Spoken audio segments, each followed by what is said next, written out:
If you're thinking about moving to Atlanta, Georgia, or just want to know what it's like to live there or want to vacation there, visit some family or some friends or whatever the reason, this is the episode for you. I have the Glennda Baker right next to me in Atlanta, Georgia. Say hi, Glennda. Hey guys.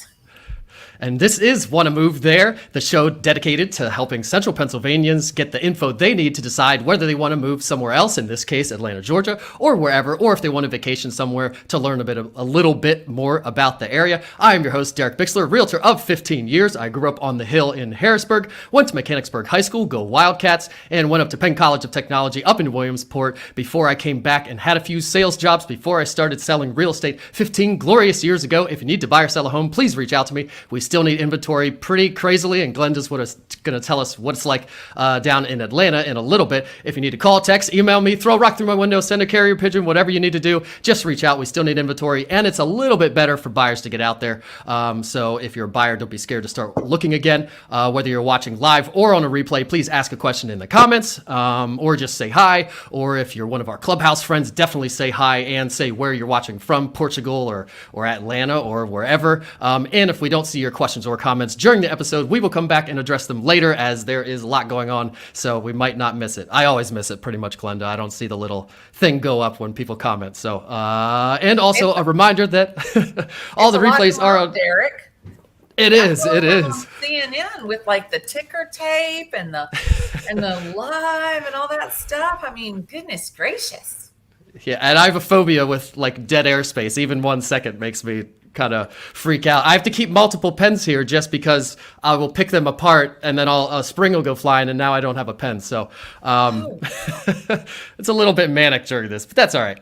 A reminder that all the replays are on YouTube, Instagram, LinkedIn, Facebook, etc., iTunes, Spotify, all the audio places. So wherever you like to consume your content, you can find it there. And without further ado, I will bring in Glennda Baker, realtor, and I almost said realtor and digital marketer, because that's what I used to say about myself. Oh, well, you are actually. But that's what I used to say about myself in my other show. So we have Glennda Baker, who is a realtor and, I guess, a digital marketer. Say hi again, Glennda, to everybody. Hey guys, my name is Glennda Baker. I'm a real estate agent in Atlanta, Georgia, and I am excited to be here with you, Derek. You know, Derek, I think this might be the first time that I've actually seen you like on video, like, because typically we're on Clubhouse together, so I get the whole audio thing, but like seeing your handsome face and feeling all of your energy, this is probably the first time. Yeah, this is awesome. I've had a lot of the guests from our Clubhouse rooms, and it's very fun enjoying and getting to know them a little bit and learning about all these places that I didn't really know about. You know, I kind of know a little bit about Chicago or Atlanta, but not that much. And then the personal connections are obviously awesome too. So, and I love having you on. And so let's talk about yourself a little bit before we get into the real estate, your background. Did you grow up in Atlanta? Where did you grow up? Oh, my stars and stripes. Okay, so I have lived in Atlanta since I was 2 years old. I went to school here in Atlanta, elementary school, high school. I did not go to college. I barely got out of high school, for God's sake. One thing that a lot of people don't really know about me is that my first job was actually in the gift wrap department, because I could not pass the test to run the cash register. So they put me in the gift wrap department, and then I moved to ladies accessories, and then I moved to ladies shoes. And that was when I really figured out that I could sell stuff. And so I worked part-time, and it was so funny because everybody started complaining about me. They thought I was like cheating the system. And so the manager called me in, and he's like, you know, Glennda, we need to talk. You're selling more shoes than anybody in the department, even the people working full time. And how are you doing that? And I looked at him and I said, well, Mr. Harwood, if the shoe fits, buy it in every color. So when somebody asks me for a size 8 in black, I just take them every single color in a size 8 and they buy them. And he's like, are you serious? I'm like, yeah, haven't you ever heard that? If the shoe fits, buy it in every color. And that's what I always say, and they always do it. And so sure enough, that was when I was 16 years old. And then I designed and manufactured ladies' clothing.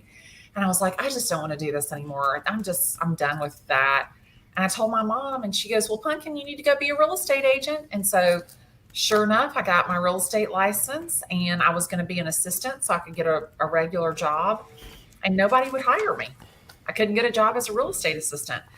Either I was too bubbly or people were like, you're going to be our competition and we don't want to train you.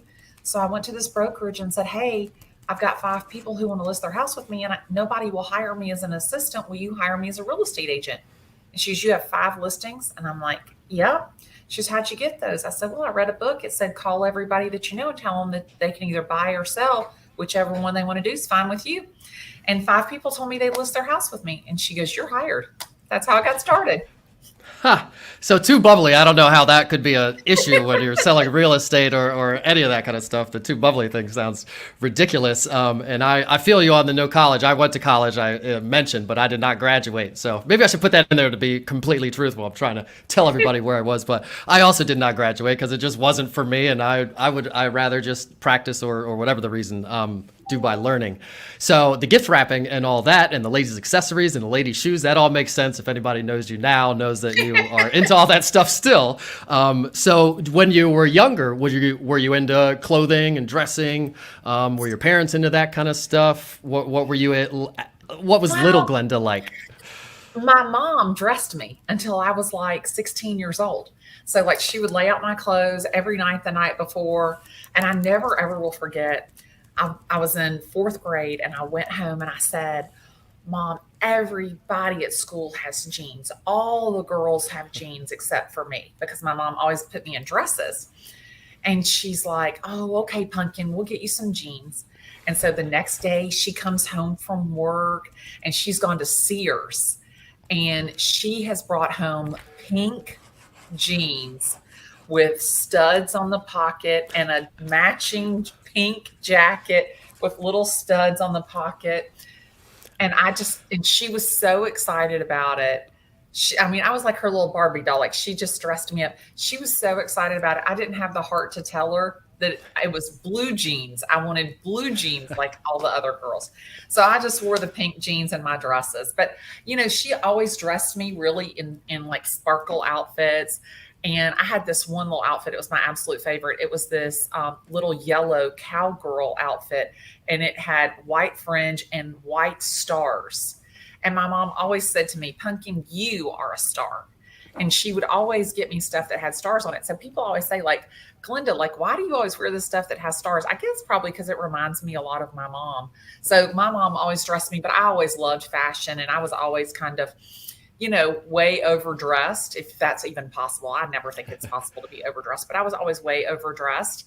And so I started like making stuff in my bedroom, and I actually modeled down at the Atlanta Apparel Mart. And I went down for a job interview and had my clothes on that I had designed. And the lady in the showroom said, where did you get that? That's really cute. I said, oh, I made it. And she goes, really? And I said, yeah. And she goes, do you think you could make enough for a show? And I'm like, lady, I'm making these in my bedroom. Like, hello. And she's like, can you make, she wanted me to make 15 outfits. And I made 15 outfits. She goes, if you don't sell enough to cover what I would have paid you as a model, I will pay you. And if you sell more than that, if you'll pay me a percentage to be your rep, then we'll have a deal. I'm like, okay. I sold $45,000 worth of clothes that first show, and I was making them out of my bedroom. Wow. So you had like a sewing machine and everything? I had a sewing machine. I had everything. I had every single thing.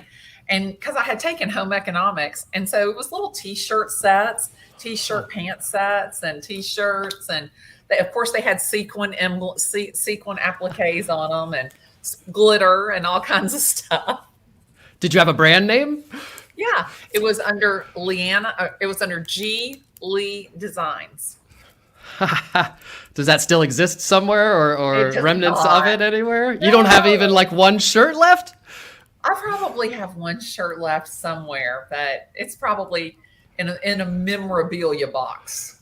Yeah, totally. I used to screen print shirts in graphics class back then, and I made like our senior week T-shirts and the like basketball warm up, all these T-shirts that everybody would buy, and I don't have any of them, and I just posted on Facebook. If anybody has one of these T-shirts, I'll pay you money for it, because I want it in my memorabilia box. Do you remember what the store was that you gift wrapped at? I used to work at Hex, which is like yeah. was owned by Macy's back in the day. Where were you? How old are you? 43.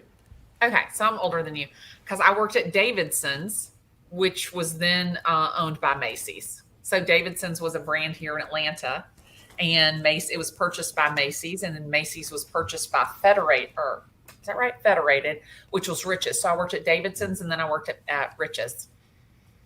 And then were you good at the gift wrapping, or was it just kind excellent. I was excellent at gift wrapping. Yes. Because that seems to be something that people are either good at or they really suck at. Oh no, I'm amazing at the gift wrapping, and still now I do all of the gift wrapping.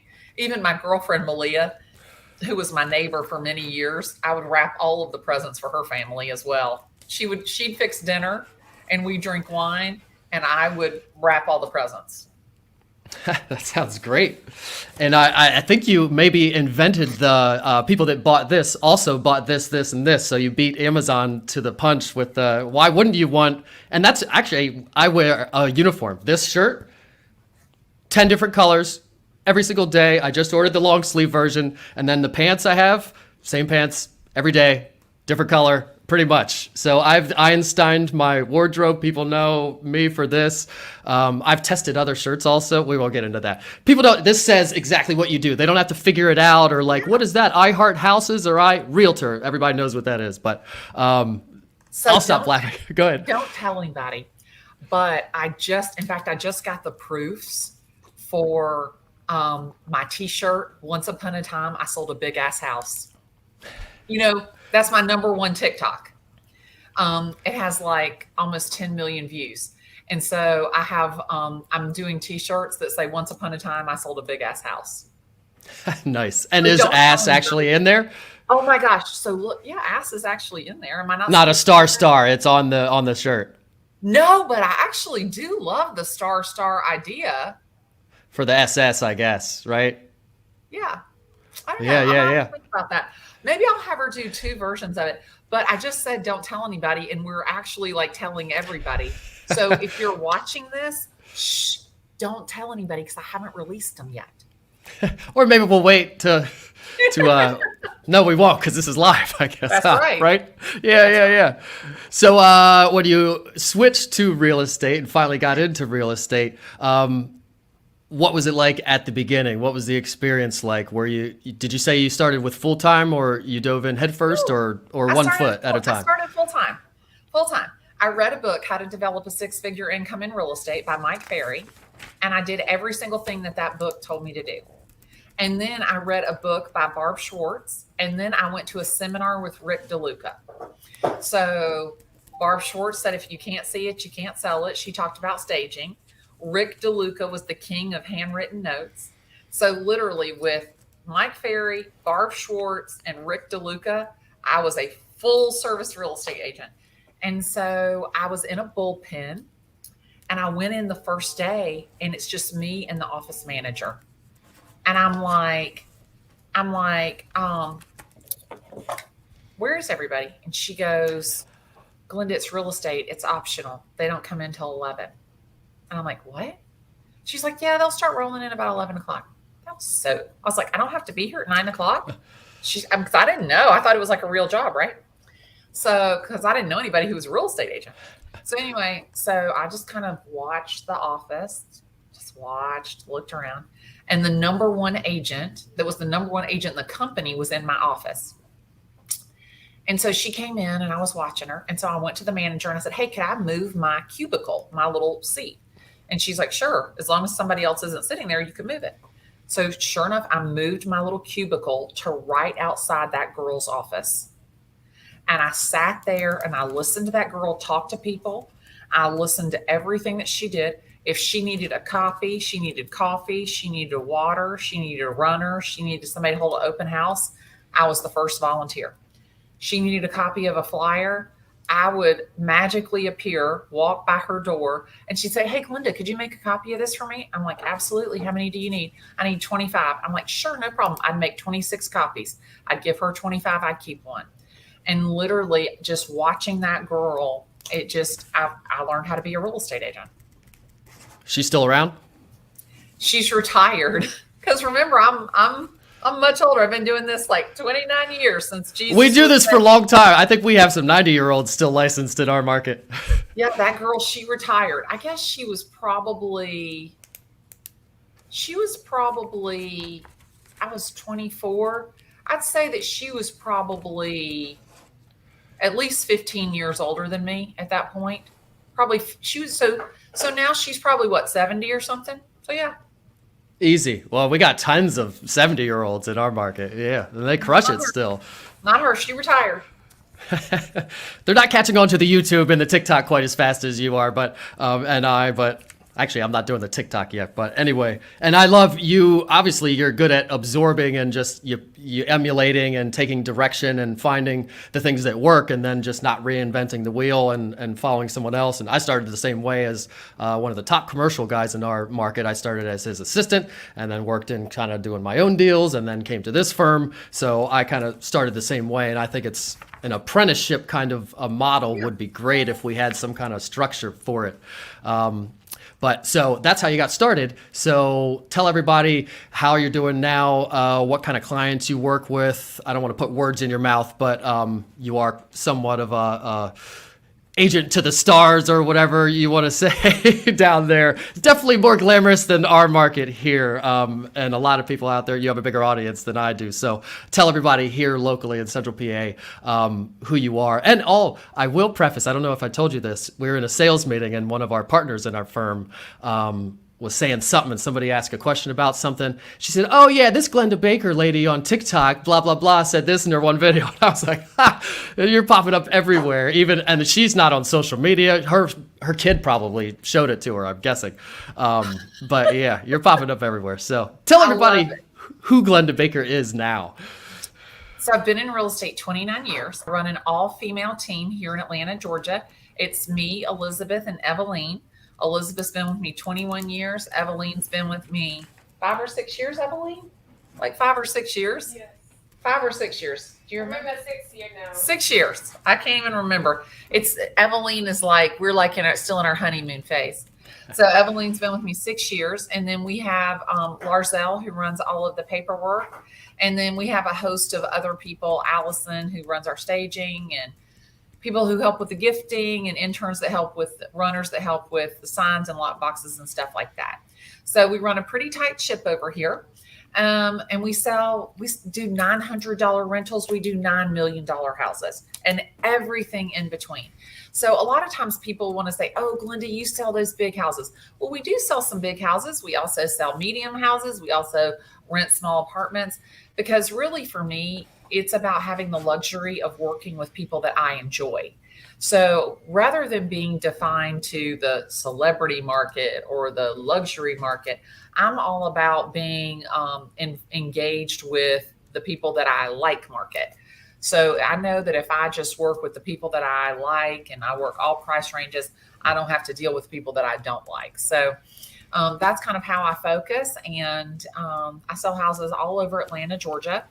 So Atlanta is our major metropolitan area. I live about 14 miles northwest of Atlanta in Marietta, Georgia.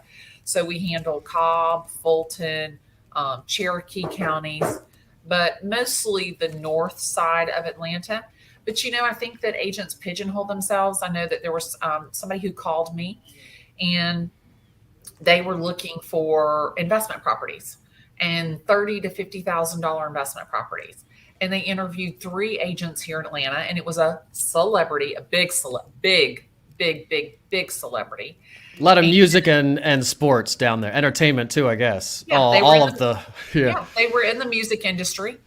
And the other 2 agents said to the manager, like, "We have no interest in helping you with the investment properties, but when he's ready to buy his primary residence, we'd love to talk to you." And so she called me and she's talking to me, and, we're talking kind of through like what their strategy is. And she said, "Oh, so you'll help with these investment properties?" I'm like, "Absolutely. I'll send them to you right now. I'll send you some, pull some stuff and send it to you." And she's like, "Okay, great." And so, sure enough, they looked at some of the investment properties. They ended up not buying any of the investment properties. But I don't know, maybe 45 days later, she's like, "Hey, he found a house online. He wants to go look at it. Can you show it to him?" I'm like, "Sure." She gives me the address. It's a $3 million house.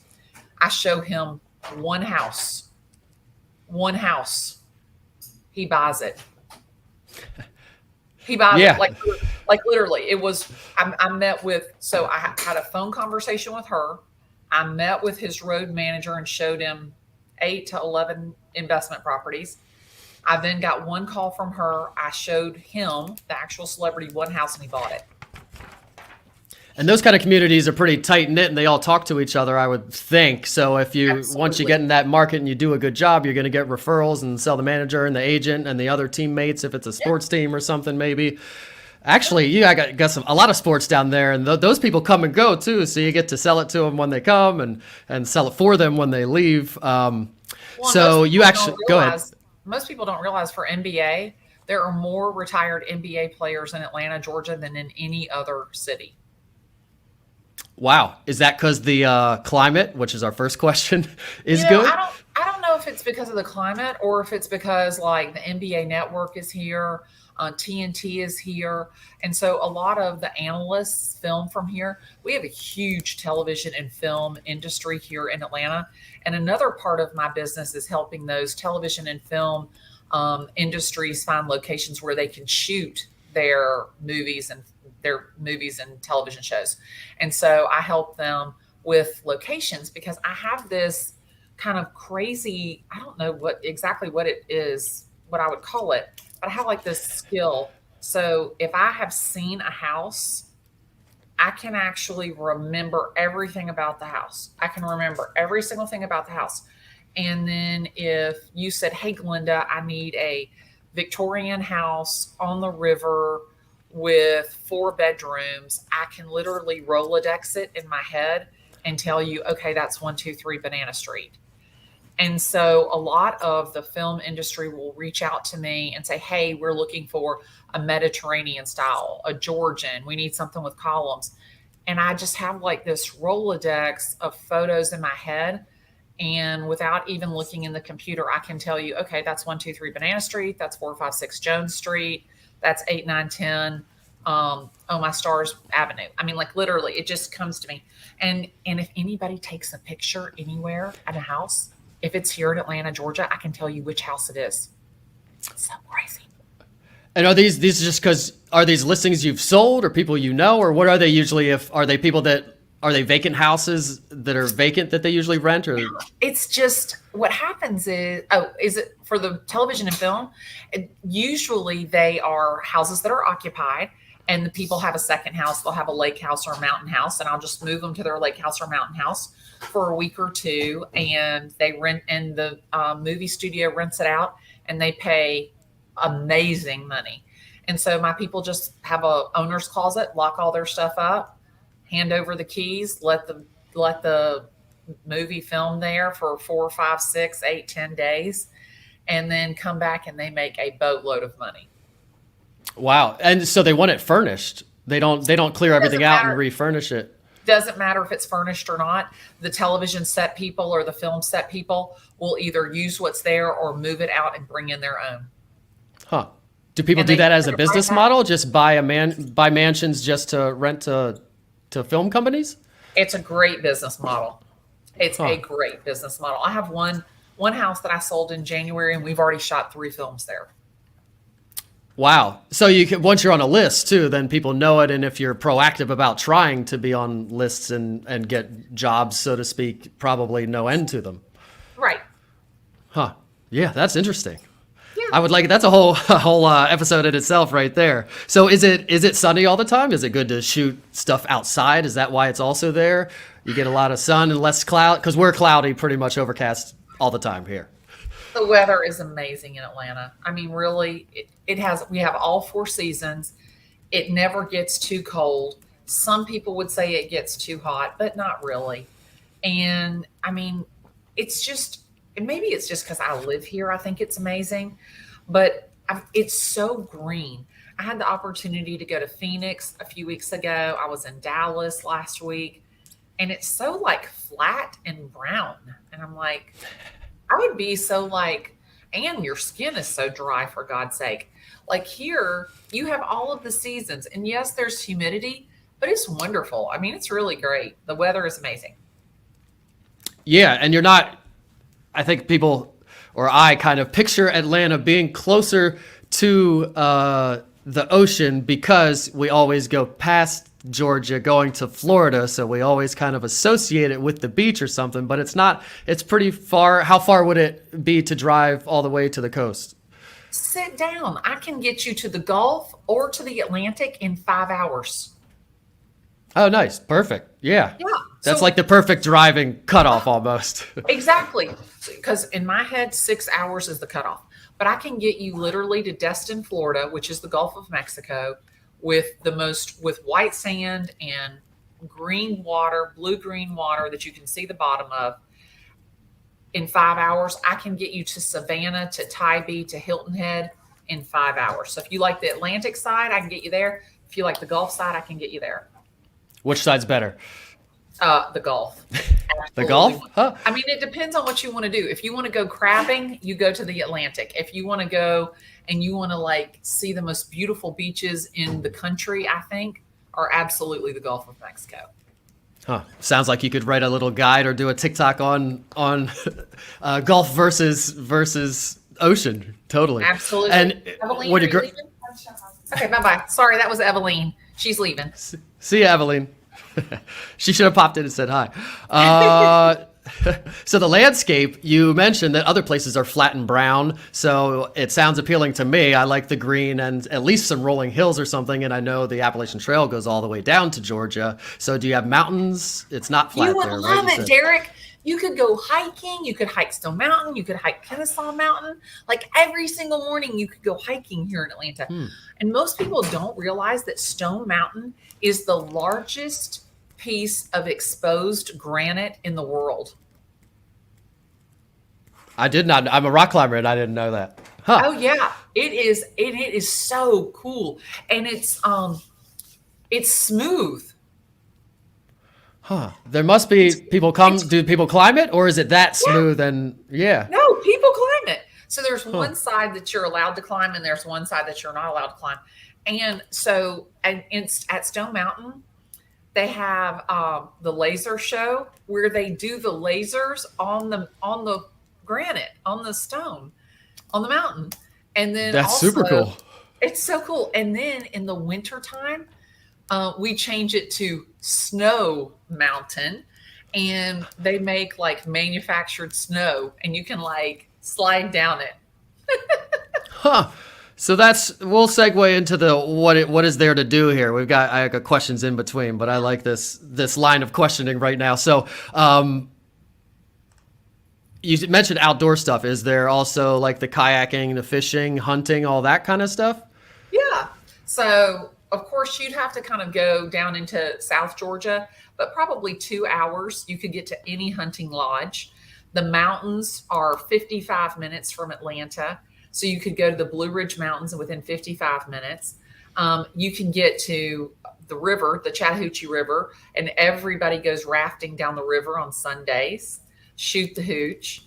And then you can get to, various other rivers in the mountains. It's amazing. It really, I think that people really don't realize in Atlanta, Georgia, you have just about any type of outdoor activity that you want to do within typically less than 2 hours away.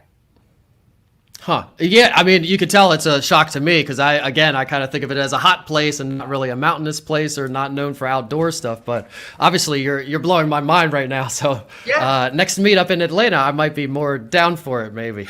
I love it. So let's talk about the commute. So you said you live a little bit outside of. We didn't talk about Go sports, ahead. Derek. Oh yeah, let's talk. I'm switching. I'm too eager to switch back to my process. Let's keep talking about entertainment. You're right. So I'm let's talk about sorry. sports. Good, do Okay, it. you know I love sports, so I just want to hit that for a moment.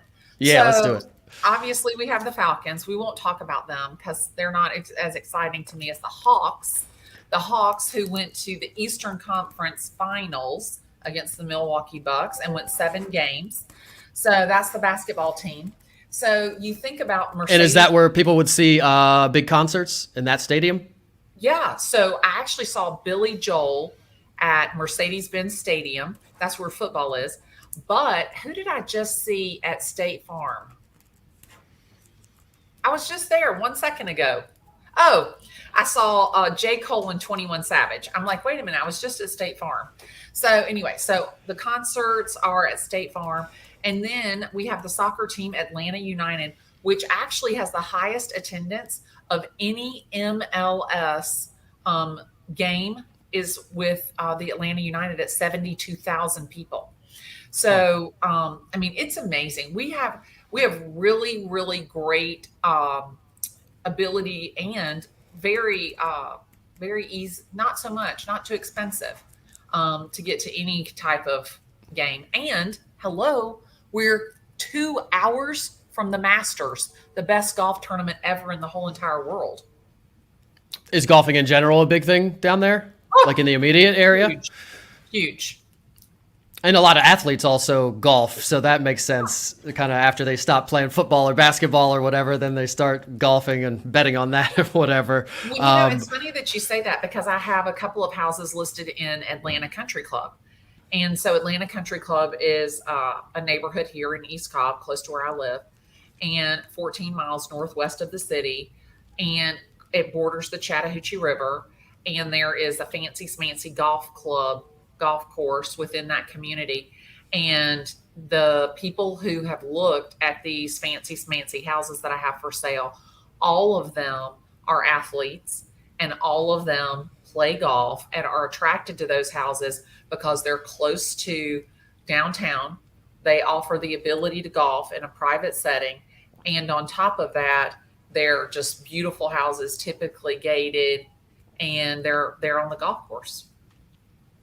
Yeah, and they get to keep competing because I'm sure that's the drive. I gotta compete at something. I can't Yeah, stop competing even if I absolutely. can't run up and down a court or whatever. So what about like brew fests and fireworks and festivals and First Fridays and all that kind of stuff? You mentioned laser shows on the Rock, which I'm super Right. intrigued about. But other than that, are there like that kind of thing? Festivals, yada Yeah, yada. I mean, literally just take your pick. So next weekend is like the Jonquil Festival. Jonquils, those are, what's the other word that you guys use for them? Daffodils. We call them jonquils in the South, but you guys call them daffodils, I think, in the North. So the Jonquil Festival, we just had Music Midtown, which is our big music festival. But all of the time, I mean, I think, last past weekend we had Choctoberfest. So it's where the kids go up to this one town square in Marietta and they can draw like artwork on the street and win prizes. It's so cool. I think that that's one thing about Atlanta that most people don't realize. They look at it as a large metropolitan area where really it's just a bunch of little townships all put together to make this petri dish of a metropolis. And it's just amazing because, and I think that that's one thing, like the community is so strong, the people are so friendly. No matter where you go in each little township, there's festivals and concerts and community like you can't believe. That's awesome, and it is, your population is way higher than ours, so it makes sense you have the Atlanta proper, but then all these other communities that are probably as big as Harrisburg, Pennsylvania itself, that have their own things going on. Are your metro areas getting increasingly, I'll call it crunchy? Your distilleries, your breweries, your vegan restaurants, and craft other restaurants too, and all that kind of stuff. Yeah, we actually have several beers that are actually manufactured here in Atlanta. And most of those breweries are on the west side of Atlanta, which is really a growing side. Number one, it's the side of the airport. The airport is on the west side of Atlanta. And most people don't realize Microsoft, Google, Amazon, they all have junior headquarters here in Atlanta on the west side of Atlanta. Now, of course, we've got Coca-Cola, how old am I? I am 8,000 years old. I did not just almost say IBM. We've got Coca-Cola, UPS. What is it? It's not IBM? It's AT&T. Oh, it's not? I didn't know that. No. But we've got Home Depot. We've got so many corporations that are headquartered here in Atlanta. And so, I think that that's one thing that a lot of people don't realize is how many large corporations are here. But the majority of them are on the west side of Atlanta, which gives easy access to the airports. And of course, Mercedes-Benz and Porsche are both headquartered here in Atlanta. You're really good with the segues with me not having to do it. My next question was going to be, what are the major industries and employers? So you mentioned TV and film, music, Google, Microsoft, Coke, AT&T, Home Depot. You mentioned some others. So I don't think we need to mention too many others. There's plenty of employment. Do you think there's a reason all of those are there? Both the nice climate and is the location convenient in relation to other places? I think that the airport has a lot to do with it. Because think about it, if you are a major corporation and you've got business all over the world, you have to go through Atlanta, Georgia, the Hartsfield-Jackson International Airport to get anywhere. I don't care where you're coming from. You've got to either go through New York or Atlanta, Georgia. And I think that that's why a lot of those corporations are headquartered here. Number one, because it's very cost efficient. Number two, because it's easy in, easy out for their international employees. And the employee base, I didn't do any research, but I'm guessing there's a good employment base as far as education and level of education, and all these corporations that you named, a lot of them take higher education people. Am I wrong by the look on your face? Maybe I'm wrong. Well, no. I mean, I think, of course you've got Georgia Tech and you've got the University of Georgia, but I mean, and you've got Emory University. So, I mean, we have an interesting university selection here with Oglethorpe University and Agnes Scott both being, private universities, and Agnes Scott being an all-girls school, but Emory University, a research medical school. So, and then Georgia Tech being one of the premier technology, campuses in the world. What a lot of people don't really realize is that Georgia Tech has an incubator program for startups that is only second to Silicon Valley. So, which we're probably right there with Austin, Texas. So it's very interesting to me that there is such a diverse base of employment, of research, of opportunity here in the Atlanta area. I don't know any other metropolitan area in the country that offers as diverse opportunity as Atlanta does. Because whether you're in music, sports, entertainment, television and film, you're in, venture capital, digital startup, you're in transportation, you have literally like your choice of what you want to do here in Atlanta. Yeah, and then all the service businesses to service all those people, the restaurants and the hotels and the courier services, yada, yada, all those things, the real estate agents, the stagers, all those people. So when people move there to work at one of these places, what could they expect as a commute? So you said you're like a little bit outside of it. How long does it take you to get into the city, like if you worked in the city or have to show a house or whatever? Yeah, and let's talk about like maybe during rush hour or when like people would be commuting. 35 minutes. It just depends. We have a great freeway system here. It's like thousands of lanes across. So we have a great freeway system here. So that's good. But I have to tell you, corporations like Home Depot, corporations like Coca-Cola, the majority of those corporations still have most of their employees working from home. Oh, and their leases haven't come up on their commercial spaces yet, probably. Well, but Coca-Cola and Home Depot, they own their commercial space. So it's really interesting. And most people don't realize this, but Home Depot has taken several floors of their corporate headquarters here in Atlanta and hibernated them. So they still have like heat and air conditioning going into those floors, but they're not running the lights. They are, they're in hibernation mode. So they don't have to have them as cool or as warm. And they put out something in the Atlanta Business Chronicle about that they were saving millions of dollars in costs not having the people at the actual headquarters. And their employee productivity had actually gone up having their employees work from home. Sounds like they all need to get rid of some square footage and invest in their people. Yeah, that sounds very awesome. Interesting.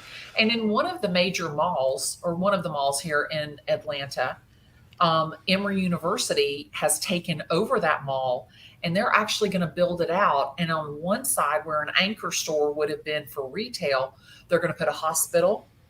And then where the stores would have been inside, those will be doctors' offices. And then where another anchor store would have been, they're going to make that some assisted living. So the mall repurposing we hear about, it's not happening here in central Pennsylvania yet. We're always late adopters, but I'm sure it'll come, all these. And you're talking about an indoor mall, right? Oh, yeah, an indoor mall. Yeah. That would have housed it housed 3 department stores back in the day, and a plethora of little boutique stores. But think about it. It already has the food court for the cafeteria. The setup of a old time traditional mall is a perfect setup, especially for medical. Just because, you could have like a fitness facility, a residential facility, a hospital facility, and you can have every single thing that you need for the aging population. So totally. To me, I think it's a great idea. I love it. Yeah, I'd love to see one focused on younger people too. They make all these awesome neighborhoods for all the aging population, but where's that neighborhood with the pool and the clubhouse and all that? Well, down there maybe you have in the gated communities all these amenities, but we don't. Most neighborhoods don't have any of that stuff here unless it's 55 plus or something. So well, Derek, I'm looking at go ahead. We can relocate you to Atlanta. Well, you're selling me all the outdoors, and it has an airport right there. I was thinking about Denver. I would like a vacation apartment sometime somewhere that's really easy to fly to. You'll have to compete with Denver or Grand Junction, also Colorado. So you have 3 minutes left before I'm going to get you out of here. So we got to get to the last question. So if people are moving from here down there, what can they expect to get for their money? Obviously, the market's higher than here in general. Maybe start with like an average or median price, or tell us whatever you want to tell us about the prices down there. It really depends on the product that you want. So let's say that you are looking for a 55 and older community. You can get into that somewhere between $260 and $400 depending on the location. Okay. And that's something that'll have a homeowners association of about $150 to $200 a month, but you won't have to do any of the yard work. Okay. They're like little garden condos. So they're all one level. They have an upstairs that you can finish if you want to. You could get a for $500,000, depending on how far you go out. The further out you go, the newer, the bigger I can get you. But let's say $500,000 in Cobb County. You can probably get. Oh wait. Sorry about that. I touched my phone and it started calling the emergency call. I was just sorry about that. Whew, that was a little scary. Okay, so $500,000. You could get like probably 3,000 square feet, probably 0.25 acres, maybe 0.3, so a third of an acre, in a reasonable school district. I call it 5-4 and a door, a traditional home. So 4 bedrooms, 2.5 baths. And I can get that for you closer in. If I take you out a little bit, that square footage will go up to 5,000 square feet. If I take you out a little bit further, I can get you to 7,500 square feet. So at $500,000, it's really eeny, meeny, miny, mo. So These are, you mentioned new construction. So obviously one of my questions is always, is there new construction happening? Is that available? Obviously it is. What about like the downtowns and where the older stuff is? How far back? Because we go back, I just sold a log house from like 1800. But in general, like 1900 through 1920 is what our kind of downtowns are. What are yours like? Yeah, so 1920 to 1950. And you're probably going to be in that $400,000 to $700,000 price range. Depends on what in-town neighborhood you're looking at. We showed $500,000 in-town, Old Fourth Ward, Inman Park area, close to the Beltline where you can run, ride your bike, rollerblade, close to Piedmont Park, close to Grant Park, the zoo. So, I mean, you can definitely get something, but you're definitely, the closer in town you get, the less square footage you're going to get. So you're typically looking at that $500,000 price range, getting you somewhere between 1,300 and 2,000 square feet. Okay. And it sounds like, I mean, most of what you were talking about is similar to here. I was expecting it to be a little bit higher, frankly, but it sounds pretty reasonable compared to here anyway. But I know there are some high priced things there. And I think the highest sale in our multi-list has been maybe 2 million, and that happened like this year. Somebody from my office, I will mention. Yeah, he sells all the $1 million houses here. So if somebody did have, it's that star, that basketball player, or the guy who sold his business to move to not to Florida, to Georgia, where would that, is that Buckhead, or that's the thing that comes to everybody's head here? But sit down. So Steve Harvey purchased the most expensive home this year in Atlanta. Was it this year or last year? I can't remember. It's been within the last 12 months. Steve Harvey paid $15 million for Tyler Perry's home. Huh. I don't know if I would want like they're like two of the top entertainers there probably. I don't know. So did somebody like that redo the whole house? No, they don't redo anything. So that's a question I've always had. With these big, huge houses in our luxury market, the luxury people get hit because once you get to 700, $1 million or something, everybody wants their dream home. And even if your house is actually worth $1 million, people are going to deduct because I'm going to redo everything anyway. Not the case? No, not at all. It's interesting because I listed Hines Ward's house, the house that he designed when he retired from the Steelers. Oh, you'll be able to relate to that because you're in Pennsylvania. Hines Ward, he played for the Steelers. Yeah. So he designed this house here in Atlanta, and it had a lot of gold, a lot of black, a lot of red, a lot of black because he went to Georgia. And he had it listed for 2 years with 5 different real estate agents. And he had never, ever allowed them to use his name associated with the house for privacy reasons. And I said to him, you are missing the boat because these people want to live in your house. They want to live in this NFL MVP player's house. I said, so please let me use that. And he's like, do you really think it's that important? I said, absolutely, it's that important. And once we put that on the marketing, former NFL MVP, Super Bowl player, I mean, we had them coming out of the woodwork because in Atlanta, a lot of the music industry is young and they love these sports players' houses. So I think that that's just something, a marketing tool that people didn't use. And we had his house sold within 90 days and they had been on the market 2 years. Wow. And it sounds like, and I guess when you're up that high, the house is somewhat, it was designed by some famous architect or some notable architect probably, and it's somewhat a piece of art and doesn't necessarily, it's somewhat timeless, where our houses are kind of, I don't want to say throwaway, but they're not that way. There isn't some, it's just kind of cookie cutter more stuff. So it makes sense a little bit. Nobody is redoing the Mona Lisa. This is true. Yes. I mean, come on, give me a break. Yeah, totally. Well, that makes it great. That makes it a lot easier to move. You just buy it. Do people buy them furnished too? Yes, that's very prevalent. Huh. Yeah, they just want it. That makes sense too. They just want it all done, and even hiring a designer. Why do all that? All this furniture already goes perfect with this place. Huh. Okay. And we're already past the time that I told you we'd get finished with, but I will ask you our last question real quick. If you could do anything else other than real estate, what would you do? Oh gosh, that's easy for me. I would be an attorney. I love the law. I love a detector. Like I can read bullshit like nobody's business. And am I allowed to say a bad word? If I'm not, you could. We already said ass, so I'll just check language or whatever in the thing when I Sorry, upload it. I'm so sorry. So, It's but all anyway, good. so like that's the thing is like I absolutely love the law, and I mean criminal law. I never will forget. There was a big time attorney here that was the legal analyst for the O.J. Simpson case. And I saw him out and about, and I was like, oh my God, that's that guy. That's that guy. And I'm telling all my friends, I'm at dinner with my friends, I'm like, that's that guy who was the legal analyst for O.J. Simpson. And they're like, Glennda, you're the only person who would know that. Like, nobody else even cares about it. And the guy walks past the table and he stops.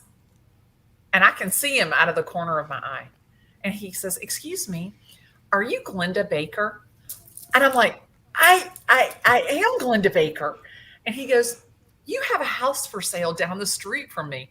And this is back in the 90s. And I had my picture. My picture was bigger than my head on my sign. It was so funny. I would hold my sign up and my daughter goes, Mom, it's bigger than your real head. And so I had my picture, my beauty pageant picture on my signs. And he goes, oh my God, I knew it was you. I told my friends it was you. I drive by your sign every day. And I think to myself, who puts their picture on the sign? And he goes, and here you are.